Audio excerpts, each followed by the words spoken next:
Hi there, Caitlin here, and today I'm going to be showing you how I made my little plant monster.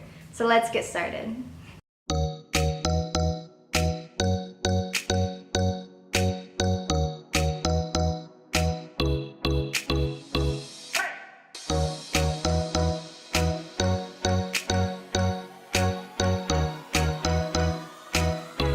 First step is to cut out 8 pieces of this little dome template. I'm using Evil Ted's pattern in the 5-inch diameter size. Don't forget to score your pieces so that you know where to line them up. Once everything is all cut out, add contact cement to the sides of the pieces and wait for that to dry. You might want to add at least 2 layers, making sure that the glue is fully dry after each layer.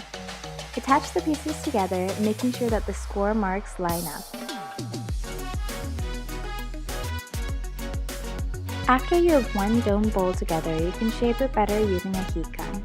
It's best if you can shape it using a metal bowl, but I don't have anything like that, so I'm using my elbow, which is not ideal. This is optional, but if you want, you can also use a Dremel tool to smoothen out the seams. Then you're going to go over it again with a heat gun to seal it up. I also glued this oval-shaped scrap piece of foam to the inside of one of the domes. I honestly kind of eyeballed the size, but you can probably chase the dome before you glue it together if you want it to be more accurate.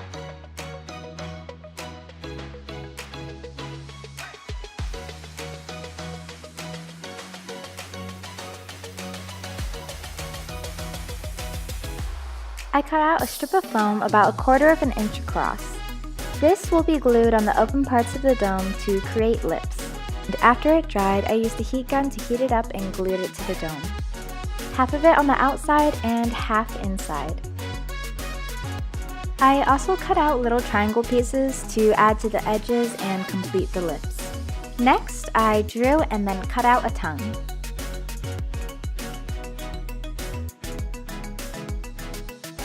Then I glued it sticking out of the mouth.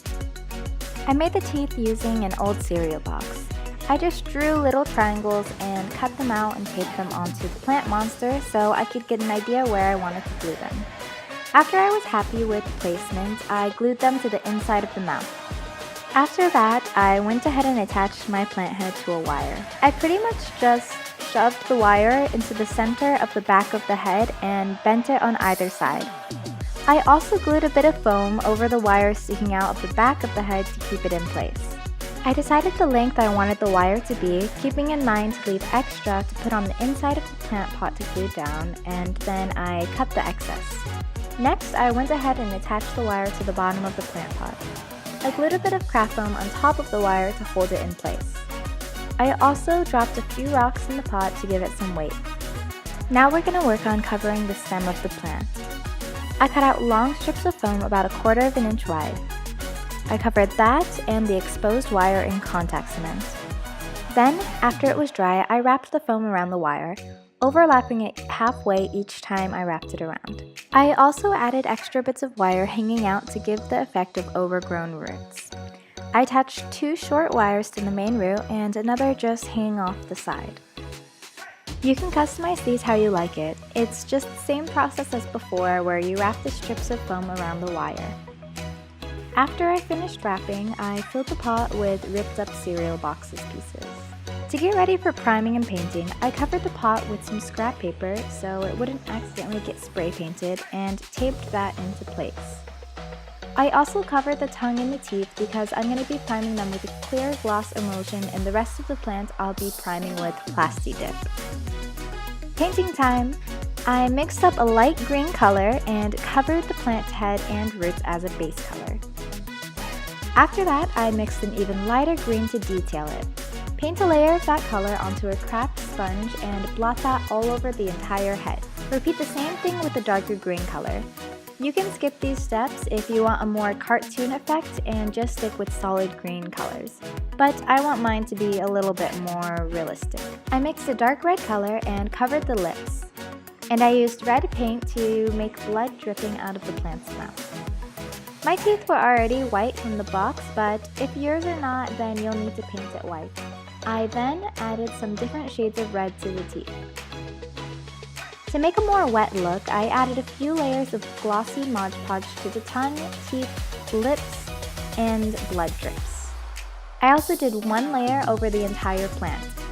The final step is to add the fake leaves. It's best to add fake grass at the base of the pot, but I didn't have any, so I just used leaves. I added one leaf coming off the stem and a few coming out of the back of the head to cover where the stem meets the head. My camera died when I was adding the final leaves, but here's the final product.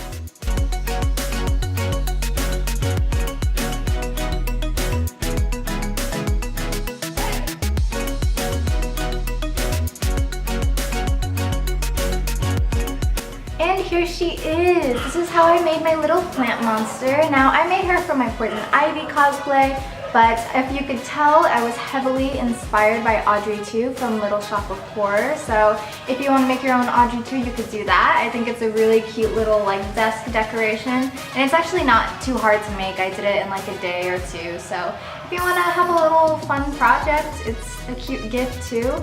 But I hope that my tutorial has helped you out, and I'll see you in the next one. Of course, if you want to see these first, I always post to Patreon, and if you want to recommend some stuff for me to make, go ahead and leave that in the comments, and I will try my best. Thank you for watching. Bye bye.